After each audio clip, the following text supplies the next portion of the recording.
ఉప్పల సుబ్బారావు గారు మనతోటి జూమ్ లైవ్లో సిద్ధంగా ఉన్నారు. సో ముందుగా మనం రాయపాటి అరుణ జనసేన అధికార ప్రతినిధి, సో వారితో మాట్లాడదాం. సో రాయపాటి అరుణ గారు, గుడ్ మార్నింగ్ అండి. సో ముఖ్యంగా మనం చూసాం మణికంఠ అలాగే చరణ్, సో ఇద్దరు యువకులు ఏడీబీ రోడ్లో జరిగినటువంటి రోడ్డు ప్రమాదంలో వాళ్ళిద్దరూ మృతి చెందారు. సో ఈరోజు మరణాన్ని రాజకీయ ఆయుధంగా మార్చుకునేటటువంటి ప్రయత్నం జరుగుతోంది అనేది ఇక్కడ మనకు స్పష్టంగా తెలుస్తోంది. ఎందుకంటే చనిపోయిన వెంటనే కూడా అది రాజకీయ రంగు పులుముకుంటుంది. సో ఎలా చనిపోయారు, ఎందుకు చనిపోయారు, చనిపోవడానికి గల కారణాలు ఏంటి, వాళ్ళకి అందుతున్నటువంటి పరిహారం ఏంటి, వాళ్ళకి సపోర్ట్గా నిలుస్తున్నటువంటి వ్యక్తులు ఎవరు, ఇవన్నీ పక్కన పెట్టేస్తే చనిపోవడానికి కారణం మీరే కాబట్టి వెంటనే దీని మీద ఒక రాజకీయ రంగు పులుముకుంటూ ఉన్నటువంటి సిచ్యువేషన్ మనం చూస్తున్నాం. సో గతంలో కూడా అనేక సందర్భాల్లో ఇలాంటి మరణాలు సంభవించాయి. అనేక సభలు అలాగే సమావేశాలు కార్యక్రమాలకు వెళ్ళి వస్తూ ఉన్నటువంటి సందర్భంలో సభల్లోనే తొక్కిసలాట్లో చనిపోయినటువంటి సంఘటనలు కూడా మనం చూసాం. మరి ఎందుకని ఇటీవల కాలంలో ఇది ఒక ట్రెండ్గా మారింది? ఎస్పెషల్లీ వైఎస్ఆర్ కాంగ్రెస్ పార్టీకి సంబంధించినటువంటి ముగ్గురు నాయకులు దీని మీద తీవ్ర స్థాయిలో మాట్లాడుతూ ఉన్నటువంటి పరిస్థితి ఏమై ఉండొచ్చు అంటారు కారణం? అరుణ్ గారు. సార్ ప్యానెల్లో ఉన్న పెద్దలకి, మీకు వీక్షకులకి నమస్కారం సార్. సార్ నా వాయిస్ నాకే ఇక్కడ ఒక్కసారి మీరు వైసీపీ పార్టీ ఏర్పడిన తీరు, ఎదిగిన తీరు ఒకసారి గమనిస్తే వాళ్ళ 10 ఏళ్ల ప్రస్థానంలో మొదటగా పార్టీ కాంగ్రెస్ లో ఉండి వైఎస్ రాజశేఖర రెడ్డి గారు మరణించిన తర్వాత ఆయన డెడ్ బాడీని అక్కడే పెట్టి సంతకాలు సేకరించడం అనే విషయం మనందరం తెలుసు. కాదు అని వాళ్ళు అంటారు, అవును అని ఆయన సమకాలీకులందరూ అంటారు. ఆ విషయం ఇంకా ప్రస్తుతం మనం చర్చించుకోవాల్సిన విషయం కింద మారింది కాబట్టి చెప్పుకుంటున్నాం. మనం ఆ రోజు శవాన్ని దగ్గర పెట్టి సంతకాలు సేకరించడం దగ్గర నుంచి ఆ తర్వాత మరలా ఓదార్పు యాత్ర పేరుతోటి ఏ కారణంతో చనిపోయినప్పటికీ కూడా వైఎస్ రాజశేఖర రెడ్డి గారి గురించి చనిపోయారని చెప్పేసి ఓదార్పు యాత్ర చేస్తూ దాన్ని కూడా రాజకీయంగా మార్చుకొని పార్టీ, సొంత పార్టీ ఒకటి పెట్టి, అంటే ఇప్పుడు ఒక మరణమే కారణమైంది అక్కడ పార్టీ ఎదగడానికి, పార్టీ పుట్టడానికి కూడా. అట్లాంటి కారణాలన్నీ ఎత్తుక్కుంటూ తిరుగుతూ ఆ తర్వాత సొంత కుటుంబ సభ్యుల్ని చంపేసుకొని ఆ శవాన్ని కూడా రాజకీయానికి వాడుకొని అధికారంలోకి వచ్చి ఇట్లాంటి ఒక పార్టీ ఈ రోజు ఈ మరణాలను రాజకీయంగా వాడుకోదు అని చెప్పుకోవడంలో కానీ వాడుకుంటుందని మనం ఆశ్చర్యపడడంలో కానీ ఎలాంటి సందేహం లేదు. ఫస్ట్ది. రెండోసారి మీరు ఎందాక అన్నారు వాళ్ళ రాజకీయ పార్టీలు ఎందుకు ఇట్లా వాడుకుంటున్నారు, ఏ పార్టీ వాడుకోవట్లేదు, ఒక్క వైసీపీ మాత్రమే వాడుకుంటుంది.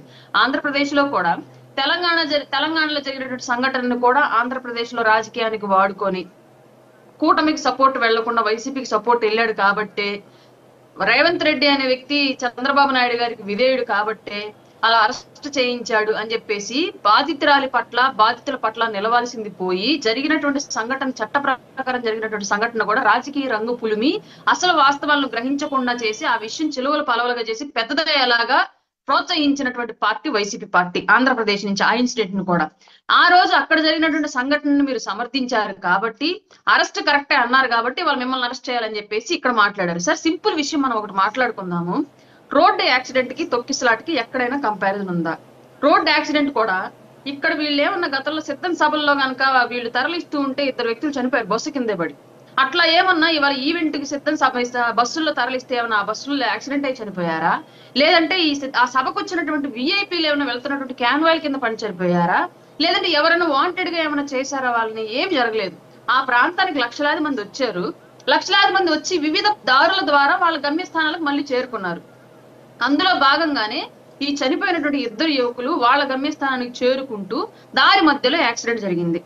దీన్ని మనం ఏ విధంగా ఆ ఈవెంట్ కానివ్వండి, లేదంటే ఆ ఈవెంట్ కి గెస్ట్ గా వెళ్ళినటువంటి ఉప ముఖ్యమంత్రి వర్యాలు కానివ్వండి, లేదంటే ఈవెంట్ ఏర్పాటు చేయించినటువంటి చరణ్ గారికి కానివ్వండి, ఇంకెవరికైనా ఏ విధంగా మనం ఆ విషయాన్ని అంటగట్టి మాట్లాడతాం?